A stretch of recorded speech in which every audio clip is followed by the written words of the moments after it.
Installing the Sunsquare SkyView Skylight is a straightforward process, requiring only basic hand tools and a power drill to secure the provided fasteners. Start by firmly applying sealant tape around the pre-installed curb to ensure a watertight seal between the curb and skylight frame. Carefully place the skylight onto the curb, centering it over the opening. Use shims if needed for even spacing.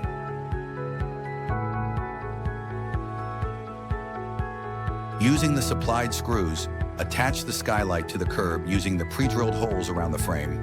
It is important to avoid over-tightening to prevent frame distortion. After attaching the skylight to the curb, apply the screw cover trims to each side of the frame. When properly aligned, you can use a soft mallet to ensure the profile is fully engaged.